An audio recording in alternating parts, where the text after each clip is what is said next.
it's going to be very important for Astrolabio to target the body early. Oh, that body shot.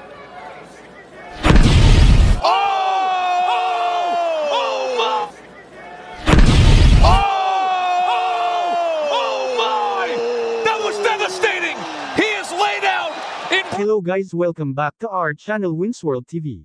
So pagkatapos nga tibagin ni WBC Bantamweight World Champion na si Junto Nakatani. Sa round 1, itong si Vincent De Acero Astrolabidaan ito para itong si Junto Nakatani ang nakahanay na naman na gusto makalaban ni former 3 World Division Champion, Cuadro Alas Angas ng Pinas John Riel Casimero. Dahil alam naman ng karamihan na ang laban ni Naoya Inoue versus John Riel Casimero ay medyo malabo na mangyari, dahil talagang hindi pinapansin ni Naoya Inoue itong si Cuadro Alas Angas ng Pinas John Riel Casimero kahit ano pa ang gawin niyang pagpapapansin dito. Ngunit ang labanan John Riel Casimero versus Junto Nakatani, ay sobrang laki ng pag-asa na maikasa ito. Dahil kung itong si John Riel Casimero, ay magiging champion sa 122-pound Super Bantamweight Division, kung sakaling iwanan na ni Naoya Inoue ang kanyang titulo na hawak sa Super Bantamweight Division, ay pwede nang upuan ni John Riel Casimero ang division sa oras na umakyat na ng timbang itong si Naoya Inoue. Sa bagong henerasyon kasi ngayon guys ay ang mga bagong titulo ang pinagbabasihan sa laban, in short hindi kalalabanan ng mga Hapon, kung hindi ikaw ang mandatory challenger. Uhaw na uhaw kasi ang mga Hapon pagdating sa titulo. Kaya kung si John Riel Casimero ang maging champion sa naturang division ay tiyak may pag-asa itong si John Riel Casimero makalaban si Junto Nakatani.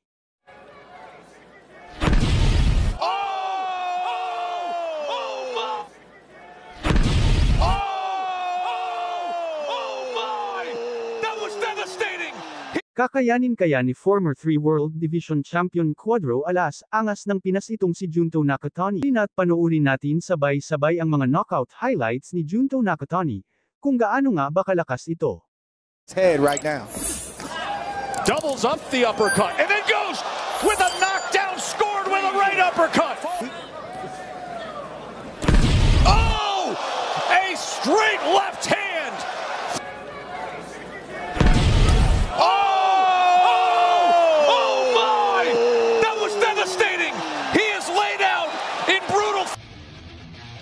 Yamauchi a moment ago, and now he is in big-time trouble.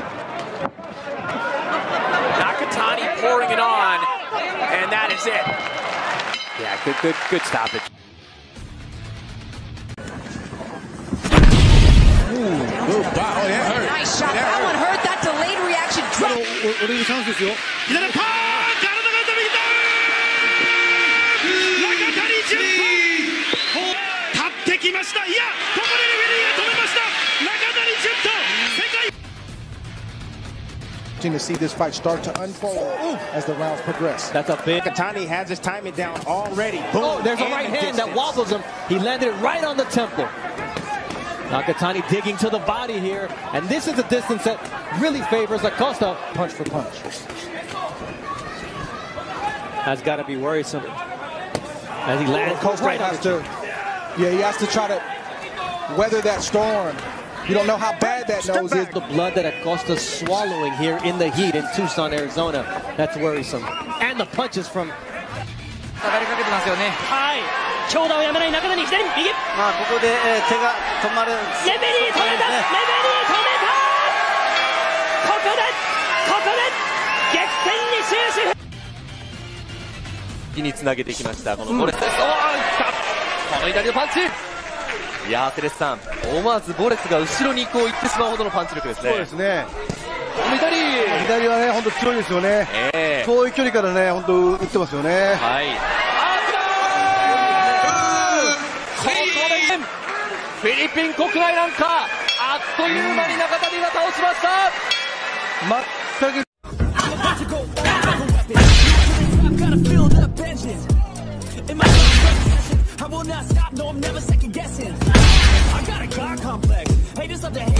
Dagdag pa sa ating mga balita.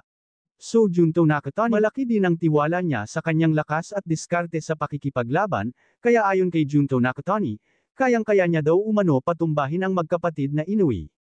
Maingay at matunag na ang planong pagkasa ng bigating sikat na promoter na si Bob Arum, sa laban ng dalawang Japanese boxer at parihas undefeated world champion, ito ay sina current undisputed N4 World Division Champion Naoya Inoue at current WBC World Bantamweight Champion Junto Nakatani.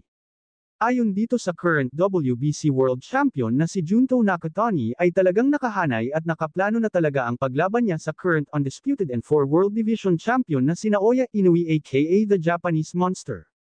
Ngunit bago niya kakalabanin si Naoya Inoue, ay uunahin niya muna ang kapatid nito na si current WBA Bantamweight Champion Takuma Inoue sa isang unification fight. Alam naman ng karamihan na sa dugo talaga ng magkapatid na Inoue ang isang magaling at malakas na boksingero, at aminado naman itong si Junto Nakatani na talagang totoo na malakas ang magkapatid na ito, ngunit susubukan pa rin ni Junto Nakatani ang kanilang mga lakas sa pamamagitan ng paglaban niya dito. Pagkatapos niya talunin si Takuma Inoue, kapatid ni Naoya Inoue ay isusunod niya itong si Naoya Inoue at Jonriel Casimero. Ayon kay Nakatani ay gusto niya rin makalaban si Cuadro Alas Angas ng Pinas Jonriel Casimero, dahil gustong-gusto niya talaga mangbagbog ng mga boksingerong maangas sa ibabaw ng boxing ring. Aminado din dito si Junto Nakatani na isang malakas na nilalang itong si Jonriel Casimero, ngunit wala namang masama daw kung susubukan niya ang lakas nito. Dahil tulad sa rason niya na gusto niya makalaban ang Inoue brothers ay ganun din ang rason niya sa paglaban niya sa angas ng Pinas Jonriel Casimero. Sa kasalukuyan ay napakaabala itong si Junto Nakatani sa kanyang mga training, bilang paghahanda sa paparating niyang laban na magaganap sa bansang Japan ngayong October 14, 2024, ang laban ay isang world title defense.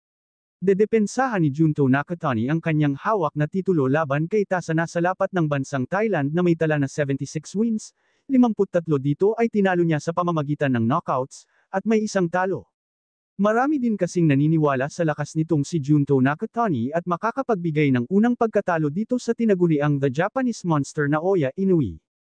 Kaya kabang-abang talaga ang laban Naoya Inoue kontra Junto Nakatani at Jonriel Casimero kontra Junto Nakatani. Ano sa tingin niyo guys, babagsak kaya si Junto Nakatani sa mga kamay ni Naoya Inoue or babagsak ito sa mga kamay ng tinaguriang Cuadro Alas Angas ng Pinas Jonriel Casimero? Just comment down below. Thank you for watching. Salamat sa inyong panunood. This is Wins World TV, saying peace, love and good vibes lang tayo lagi. Okay, alright.